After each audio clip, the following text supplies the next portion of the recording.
Hello and welcome to this live stream from the University of Oxford. My name is Simon Clark. I studied physics here for 4 years at St Peter's College. I'm currently a PhD student who makes videos on the internet about my research and about university life, but we're not talking about that today. We are talking about Oxplore.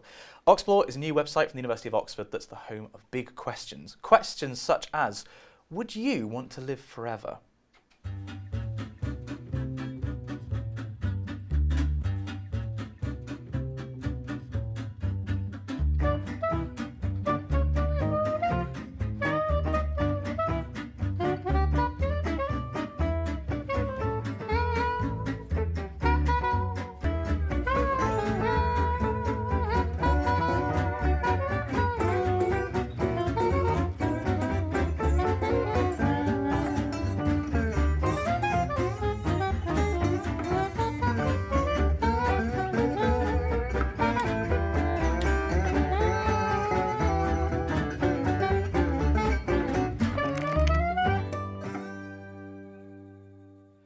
So clearly this is a complicated topic. And if you have any questions about this, you can enter into our prize draw. Now details I'm going to give to you now, but they'll be appearing on the screen throughout the live stream. We want you to send us your questions about the topic, would you want to live forever? And you can do that on Twitter, on an Instagram, send them to @letsoxplore. You can email us at oxplore@admin.ac.uk, or you can leave them in the live stream chat window.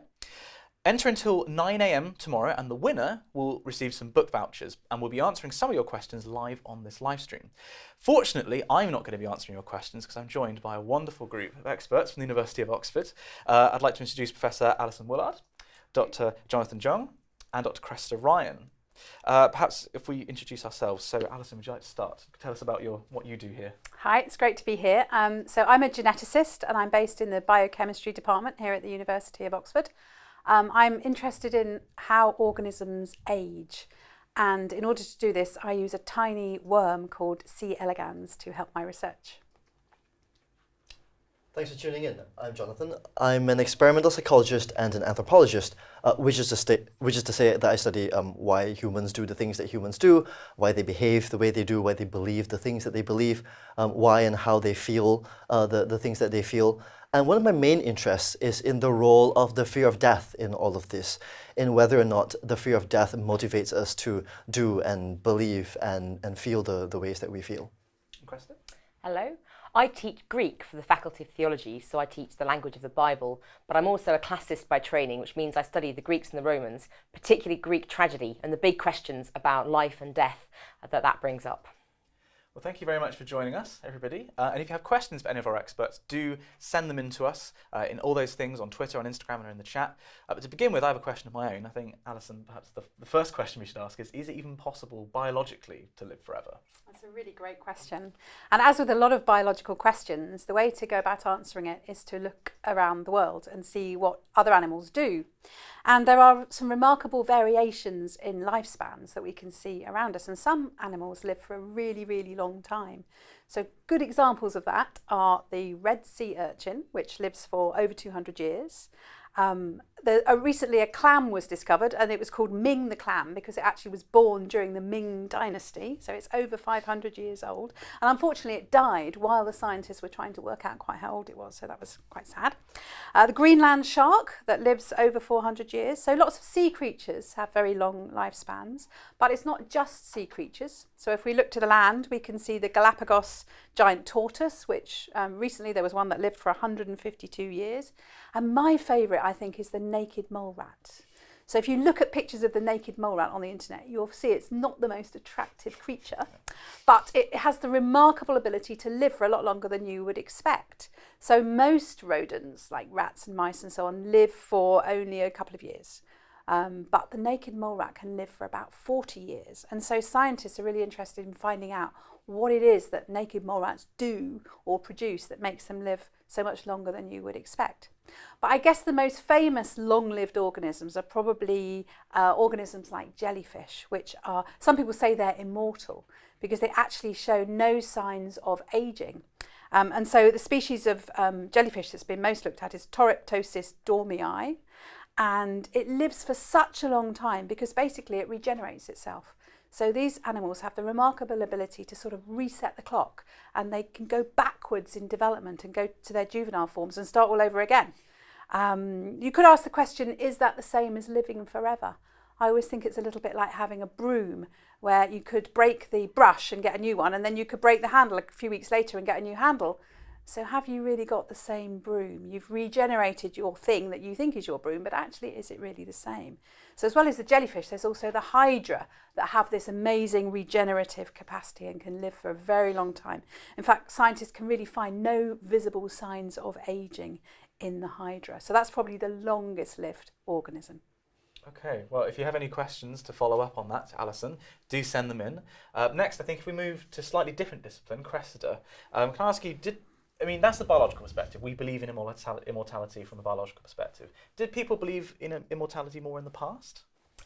Well, I think, like Alison, I'd like to take some examples and think about what immortality might have meant in the past to the Greeks and the Romans, so we can think about what it was people believed in and how that might give us some ideas too. So what is this immortality that the Greeks in particular might have been thinking about? The Greek word for immortal is athanatos, and that means deathless. So that gives us an idea straight away what it is they mean by immortal. But who's it used of? And the main category is going to be the gods. So the immortality is there for people who aren't us, it's the gods. But we can aspire to be like them, and the heroes can get deified. There are Greek words for making you immortal. So it is both a state and a process that you can gain. But that doesn't always go according to plan. So if you take an example of Tithonus, his lover was the goddess Dawn, Eos, and she asked for immortality for him, but she forgot to ask for eternal youth. So he just got older and older and older and more decrepit until he was just flailing around making noises and gets shut up and hidden. And in some versions of the story, turns into a cicada. So that's living forever, but not what we think of as an attractive immortality to want to aspire to. You also get people like Tantalus, who this process of becoming immortal involves ambrosia, the food of the gods that keeps you immortal. He tries to steal it, gets sent to the underworld, and is tantalised by having food and drink hung in front of him that he can't get to anymore. Or you get people who catch death as the Grim Reaper, and they hide him in a cupboard, and that way they can't die. But is that the same as becoming immortal? It always goes wrong.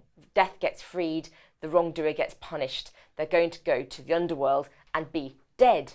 But is being in the underworld the same as being immortal because you are still existing? So the difference between existence and life are two different issues. Achilles, in Homer's Odyssey, book 11, says to Odysseus that he would rather be a servant, a slave on earth and alive than king over the whole underworld, because existing but not alive is so miserable. Because for the Greeks, one of the main sources of immortality, apart from this issue of life, is reputation. The word kleos, fame, fortune, reputation, legacy, what it is people know you for. And this idea that you are become immortal through your deeds, your actions, what you've left for people is also really important and perhaps a bit more achievable and desirable. But this is all about the heroes and the gods and the people who aspire to be gods, and that's the mythical past. What about your average Greek? You do then get a concept of, well, Plato has this discussion in his Phaedrus. Is there such a thing as the immortal soul? Can the soul exist beyond the body? And if so, is that the same as immortality? And the Stoics take this up. They have an idea of everything being elemental and conflagration and the end of the world, and do or don't souls exist both post-death and post the conflagration and the disintegration of the world. So for the Greeks and the Romans, they're asking questions of what is immortality? For whom is it? What is existing beyond death? Is death a process or an end? And where do people go after death? Where are people before birth? So whether they believe in immortality depends what it is you're thinking about, but they are at least raising the same kinds of questions we are and giving some interesting spins on them. Okay, so that's a very different perspective on the question. If you have any follow-up questions for Cressida, then do send them in. And then lastly, Jonathan, if we talk about sort of your specialty to do with the brain, would our brains change? Would our beliefs change if we live forever? I'm going to broaden the question and ask whether or not we would have to change psychologically to cope in a world in which we all lived forever. I think that's the best way to get at the question. And I think, roughly speaking, there are at least 3 different levels at which we can ask the question, the answer to all of which is probably yes. And probably yes simply because a world in which we all lived forever is a very, very different world to the one in which we live now, and certainly very different from the world in which we evolved, or at least in which our minds evolved about 2 million years ago in the Pleistocene. And these are the 3 levels. I think the first is, roughly speaking, philosophical or theological, and Alison has hinted at this already. We already have questions about whether or not we are the same person now as we were when we were 3 years old, or 3 months old, or 3 days old. But this problem is exacerbated if we lived literally forever, if we lived 900 years, or 9,000 years, or 10 million years. And if we kept changing, this raises very important and interesting questions about any sense in which we are the same person as time progresses. So these are questions about what it means to be you, what it means to be me. What it means to be Simon, what it means to be Alison. What does it mean to be yourself if you live forever and keep changing over time? And there are also theological questions. Most major religious traditions involve beliefs in an afterlife. But of course, these beliefs become more or less maybe irrelevant if we don't ever die. What is the point of thinking about life after death if there is no death and therefore no afterness to the death? And so theologies might have to be revised in light of widespread, even universal immortality. So that's one level of questioning that we can pursue. And the other is about how we can live together in this world, in societies, if we were to live forever. It's true now that if we kept reproducing the way we have been for the last few decades, that we will soon run out of natural resources, maybe even run out of space. And that problem is going to be exacerbated if we all also lived forever. Now, we're going to have to negotiate all these things. We're going to have to work out how to police, if that's a word you want to use, reproduction, for example, or the sharing of natural resources. And it's, again, we didn't evolve in a context in which we all were going to live forever. So we're going to have to change our habits of thinking and our habits of behavior if we're going to make this work in societies. The third level at which to think about this is the one that's closest to my own work, which is the one about human motivation and the things that underlie why humans do the things that we do, why we seek to achieve the things that we want to achieve. For the last 20 or 30 years, there's been hundreds of experiments run in psychology departments that show that when you get people to think about death, it increases their desire to pursue wealth or health even, or fame and fortune. It leads them to want to leave the world better than they came into it. And if it's true, as these studies seem to suggest, that the fear of death, that reminders of death, are important motivators for human behavior and achievement, then what will happen if we don't die? And over time, I guess we might stop fearing death, and that might take away a main motivation for human behavior and achievement, which might not be a very good thing. But we'll have to find a replacement to motivate us to do these good things that we want to keep in human society and life. Okay, well, we've already had a whole bunch of questions from you. I have one here from the live chat from Megan. Going back to the biological perspective on this, she's asked, could you replace organs systematically when they start to age, and would this allow the body to live longer and potential immortality? Well, there's a lot of research going on at the moment about what the most important thing in ageing is. And it's quite remarkable, really. We all think of ageing as involving many different processes. Our hair might go grey, we might have neurological disorders, we're more likely to get cancer, we're more likely to get heart disease, and so on and so forth. To me, it's really remarkable that you can have experimental systems where you just tweak one gene and you can completely change lifespan. And so the sort of research I do in my lab with this tiny worm, C. elegans, is looking at what genes control lifespan in this organism. And of course, I've told you already that lots of different organisms have their characteristic lifespan. And of course, what distinguishes one species from another is its genome. So it seems quite obvious that there must be a genetic influence on lifespan. And to me, given that ageing is so multifactorial, it's remarkable that you can just change one gene and you can change lifespan. So the genetics of ageing is a really important area that people are looking at. Can you extend human lifespan by changing genes? And there's certainly lots of research on populations of humans where there are lots of centenarians, for example, to look at what genetics do they have, what mutations do they have that make them live longer. But the other really important aspect of ageing, of course, is what happens to cells as organisms age. So we're all composed of cells. We've got trillions of cells in us, but we lose a certain amount every day. And to balance for the ones that we lose, we regenerate more of them. We have stem cells that mean that we can repair damaged organs and so on and so forth. But the idea is that those stem cells don't have an unlimited potential. And so the idea is, as you age, your stem cells start to wear out, and that's why your organs wear out. So the question you were asking about is, can you replace those organs? Well, yes, if you could do stem cell therapy in order to either get your organs working again or perhaps make new ones that you can then transplant into the body. So stem cell research is about trying to realise that potential. It involves sort of giving cells different instructions or triggering different instructions within those cells so that they become slightly different types of cells. And we're really making huge leap forwards in that kind of technology. So regenerative medicine probably will make a huge difference to ageing in the future. Anybody else want to chime in on that? Going to the next question from Twitter, would living forever take the excitement out of life? I mean, the gods never seem to get bored, do they? Well, I think yes, it probably would. If you take something like the Epicurean philosophy, for them, ataraxia, this undisturbedness, is what you're aiming for, and that's what the gods have. So actually, this idea of the excitement of life is the opposite to what you might be looking for in some forms of Greek philosophy. I think unless you could guarantee the eternal youth, the excitement might get replaced by the cynicism and the jaded, we know what's going to potentially go wrong, so we're not going to try, that tends to kick in with a lot of these things. I don't know. I've only lived 31 years, so what do I know?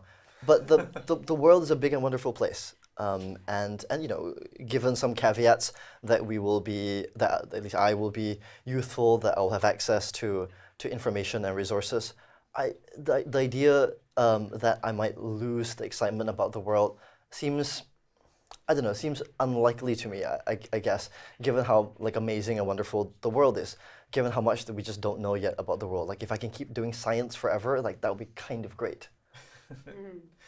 As a follow-up question to you then, Jonathan, maybe in particular, someone in live chat has asked, would religions have to abandon their ideas of heaven and hell? Now, presumably, when we're talking about living forever, that's functional immortality, but you could still die in an accident. So does that remove heaven and hell then? Yeah, that's interesting. I mean, right, under the assumption that we won't all literally just live forever and some of us will die by accident, I suppose then the major religious traditions and maybe even some minor ones will have to account for that kind of loss. So if that's the scenario, then I suppose not. I mean, the beliefs will have to be revised but not entirely abandoned.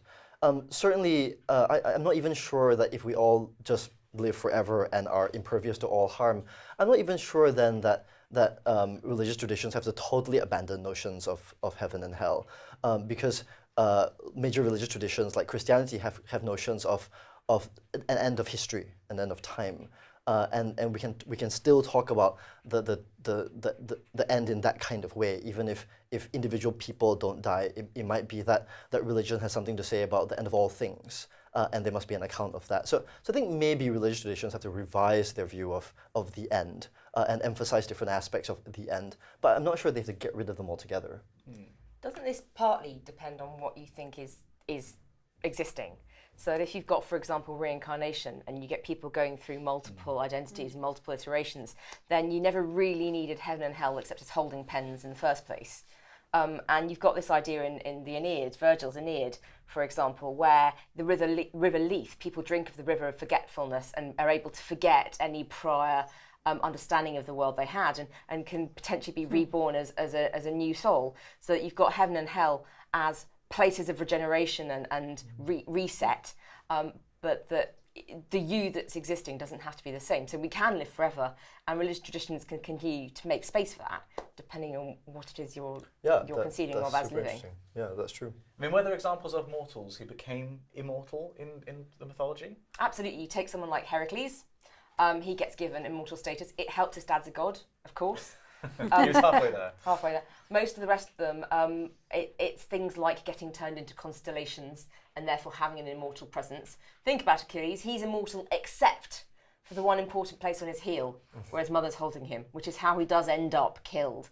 So this idea of immortality but not quite, immortality as a gift, immortality as something that can be given and taken away, that is a process as well as a state, as I said before, I think is important throughout Greek myth.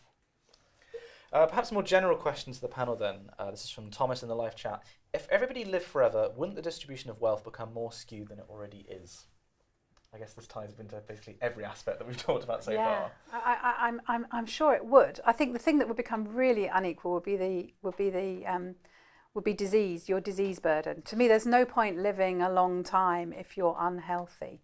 So I guess that goes back to what Cressida was saying about there's no point having immortality without youth.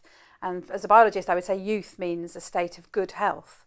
And at the moment, of course, human lifespan is extending immensely all the time. So if we only have to go back just over 100 years, and we'll find that life expectancy was about 50, whereas now it's into the high 80s in some parts of the world. And people say that if a baby born today will live for 5 hours longer than a baby born yesterday. So human lifespan is changing. But what's not changing quite as much is human health span, by which I mean the period of time at the end of life where you're not as healthy as you would really like to be. And I think there's, as Cressida says, there's no point living for a really long time if your quality of life is really low. Not just your physical health, but also your mental health as well, your social connections. Are you lonely? Are you enjoying yourself? And I do think that if everybody was living for a long time, there's probably going to be a lot of inequality in health as well as inequality in wealth.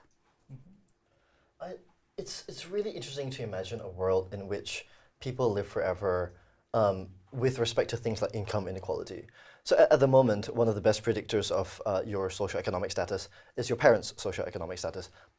And the mechanism for this, in large part, is how much your parents invest, as it were, in you financially when you're small, but also has to do with inheritance laws, right? You get just given stuff when your parents die. But what if your parents don't die? And so I don't know if it's the case that income inequality would be exacerbated by living forever. Like it's just going to throw economics in chaos, I'm afraid. As if it wasn't already. Oh, quite. Actually, a follow-up biology question is another one from live chat. Would there be a cap on how many memories the brain is able to store? Oh, that's a really interesting question. I think Jonathan might be a good person to comment on that. I think that the bottom line is we know so little about how the brain works that we have no idea really what the capacity of memory is and whether there is a fixed capacity or not. Because we're really just at the very beginnings of understanding neurobiology and really understanding how something as complex as the human brain, which contains billions and billions of neurons, is kind of strung together. So I don't know the answer to that one. Jonathan, do you? Yeah, I think the we don't know how the brain works answer tends to be a good one. I mean, we all have this sort of picture of how memory works, which involves something like a large repository where we store like bits of language and maybe video clips of our lives and maybe like photographs of our lives, as it were. But of course, if we know anything about how memory works, it's that picture of how memory works is not true. A lot of memory involves breaking down experiences and then reconstructing them when we bring them to mind. And it turns out that's a really efficient way to store memories because we can store lots and lots of bits to be reconstructed in lots of interesting ways. The problem, I think, with living forever is then humans forget things, and B, when we reconstruct things, often we don't reconstruct them accurately. And the more experiences we have and the longer we live, it might stretch our ability to reconstruct things accurately rather than there being a storage limit, as it were. I think it's more like a processing limit, really. I've been thinking about this recently. I moved house, and when I moved house, I had 100 boxes of papers, teaching papers, research papers, my PhD, the lot. and I couldn't. I did not have room for this 100 boxes of papers. So some of them, I know the content, I don't need to keep them. Some of them I've scanned because the content is not reproducible in other ways. A lot of it I've been able to maybe type up or keep electronically, and I've begun to think of my computer as like a pensieve, to think in Harry Potter terms, yeah? I can't remember every book I've read. There are hundreds of them. But what I can do is take good enough notes with my own annotations that I can immediately go, I know I did know this, and this is how to find it. So for me, a lot of it is about, okay, there's a certain amount of memory. How do you locate things in your memory? And to what extent is my hard drive and my filing system an extension of my memory? And my memory is now a memory of how to file rather than of stuff. And my engagement with my paperwork, I think, has brought this question really interestingly to life recently. What does it mean to get older and learn more and try and hold on to that without losing it? It's like trying to find a file in a folder that's just completely unsorted. Scrolling for ages until you find the right one. Perhaps as a follow-up question to you, actually, from Twitter, someone's just asked, where does God fit into the picture of immortality? Perhaps maybe a follow-up question to that, is there a need for a God if everybody is immortal? Well, I mean, if you take mythology, then the gods are immortal, and that's one of the things that differentiates them from mankind. But if you move through and think about, for example, Christianity, then you've got God who is not immortal, because God's beyond the terms in which immortality is applicable. So if God is outside of the mortal concept in that way, then God doesn't need to be immortal, although immortal would be one of the terms used of God. But then when you look at the creed, we say believe in the resurrection of the body, etc. And there is this sense in that come the end of the world, there will be life eternal and some form of resurrection, even though resurrection might not be quite the same thing as immortality. So there's this idea which, come the second coming, perhaps the difference between us will be diminished, but God is always going to be different to that. So I think if you look at those kind of religious traditions, they're very, very separate between gods and men, whereas the Greek gods perhaps allow for a bit more overlap. I mean, this is your field as well. I suppose so. I think a lot of people do think that where religions come from has something to do with the fact that we're going to die, and that we come up with supernatural solutions to mortal problems. But the answer to the question, like, I think, will God be irrelevant if we're all immortal, depends a very large part on what you think the role of God is in your life. I mean, if you think that the role of God is to provide you with meaning and purpose, or an account of what is a good life, then of course that has almost nothing to do with whether or not you are eventually going to expire. Because whether or not you will live forever or live for a finite amount of time, you will still need an account of what a good life looks like. And if that's the role of God in your life, then God will maintain that role regardless of how long you will live. But of course, if God only serves the purpose of saving you from the jaws of death, then I guess it's true that God will be irrelevant if you will never die.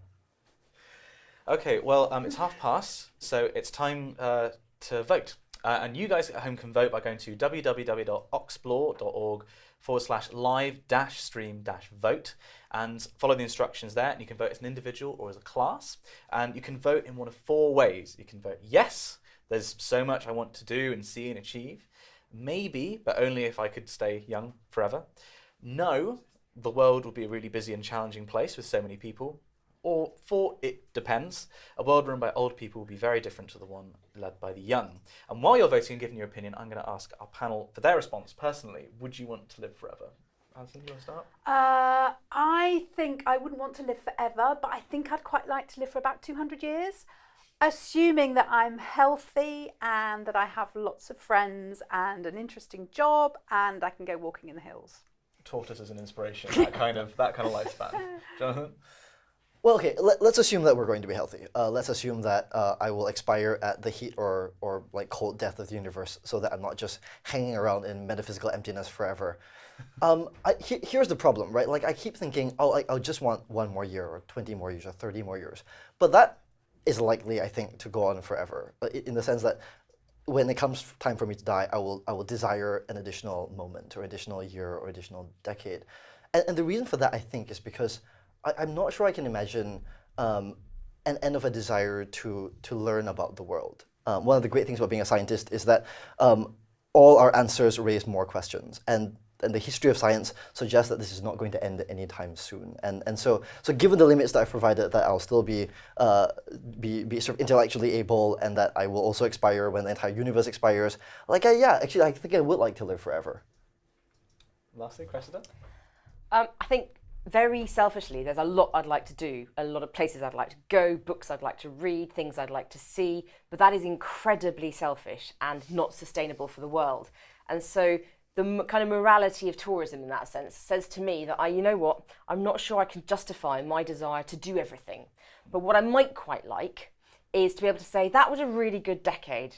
Can I wind back and do my 25 to 30 age again and maybe do a different postgraduate degree to add to the one I've already got? So this ability to go, you know what, I liked that 6 months. It gave me opportunities, but I made a choice. I would rather go back and make the other choice and have done both of them. And then when I got to the natural kind of end point, to be able to say, well, you know what, in total, I've probably had 150 years, but I'm still only actually 70. Okay, you want to have your cake and eat it in your 20s, basically. I mean, certainly from a physicist's perspective, talking about the death of the universe, I think the fact that it's unlikely the universe is going to exist forever when I learned that in my degree, that made me think, well, you know, what's the point then in living forever if there isn't an existence to live in? And you know, and also we haven't touched on this in the stream, but the drain on natural resources, if there's enough food and water, it's destructive enough to live on this planet, let alone live forever on it. So I think probably maybe 150 years, a little bit longer would be great. But no, I don't think I'd want to live forever.